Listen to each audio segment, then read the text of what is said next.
अस्सलाम वालेकुम दोस्तों, मैं हूं हैदर अली और मेरे चैनल पर आपको खुशामदीद। कैसे हैं आप सब? उम्मीद है ठीक होंगे, खैरियत से होंगे। अल्लाह ताला सबको ठीक रखे और अपने हिफ्ज़-ओ-मान में रखे, दुआओं में याद रखिएगा।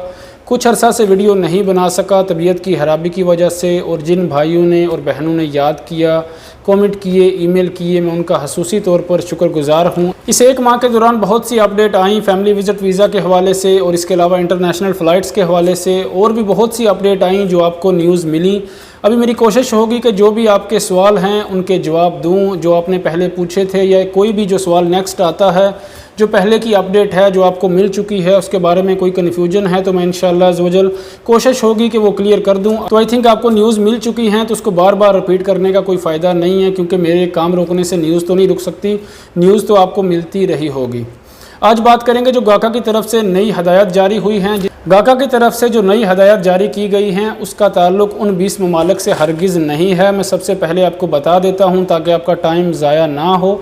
ऐसे ममालिक जिन पर पाबंदी नहीं है, जिसमें अफ़गानिस्तान हो गया या कोई भी दूसरा मुल्क हो गया, बहरीन हो गया, ऐसे जो भी ममालिक हैं जिन पर पाबंदी नहीं है उनके लिए हदायत जारी की गई हैं। अभी बात करेंगे जो हदायत जारी की गई हैं वो क्या हैं। सबसे पहले अगर आप अफ़गानिस्तान से, बहरीन से या किसी भी ऐसे मुल्क से आ रहे हैं जिस पर पाबंदी नहीं है तो उसमें आपको 72 घंटे पहले PCR टेस्ट लाजमी करवाना होगा। सऊदी अरब आने के बाद आपको 7 दिन क्वारंटाइन किया जाएगा। 7 दिन के बाद आपका दोबारा टेस्ट किया जाएगा, उसके बाद आपको जाने की इजाज़त दी जाएगी। नंबर 2 पर बात करेंगे। अगर आप वैक्सीन लगवा चुके हैं तो आपको क्वारंटाइन होने की ज़रूरत नहीं है, लेकिन आपके पास प्रूफ होना चाहिए कि आपने वैक्सीन लगवा ली है। आपके पास पेपर होना चाहिए जो मिनिस्ट्री ऑफ हेल्थ की जानिब से, आप किसी भी मुल्क से आ रहे हैं तो आपके पास प्रूफ होगा कि आपने वैक्सीन लगवा ली है, वैक्सीन की डोज, सेकंड डोज भी लगवा ली है और अभी आपको करंतना करने की ज़रूरत नहीं है। ऐसी सूरत में आप डायरेक्ट जा सकते हैं एयरपोर्ट से, कोई भी मसला नहीं है। कुछ ऐसे शोबे हैं जिनको इन शराइत से इस्तिस्ना हासिल है, जिसमें मिनिस्ट्री ऑफ हेल्थ का अमला हो गया और इसके अलावा सफारत खाने का अमला हो गया या एयरलाइन का कोई अमला है, उनको इस शराइत से इस्तिस्ना हासिल है। इसके अलावा ट्रक ड्राइवर्स जो आते हैं, बहरीन से आ रहे हैं, बाई रोड आ रहे हैं, या उनके पास कोई ऐसा सामान है जो डेली बेस पे आते हैं, उनको भी इससे इस्तिस्ना हासिल है। सऊदी फैमिलीज़ भी अगर किसी और ममालिक में हैं तो वो भी किसी भी टाइम आ सकते हैं, और इसके अलावा अगर उनके अंडर कोई डोमेस्टिक वर्कर्स हैं वो भी अगर वैक्सीन लगवा चुके हैं तो वो भी उनके साथ आ सकते हैं, उसमें भी कोई इशू नहीं है। ये कानून 20 मई से लागू होगा। इसके अलावा एक बार दोबारा रिपीट कर देता हूँ, ये उन ममालिक के लिए है जिन पर पाबंदी नहीं है।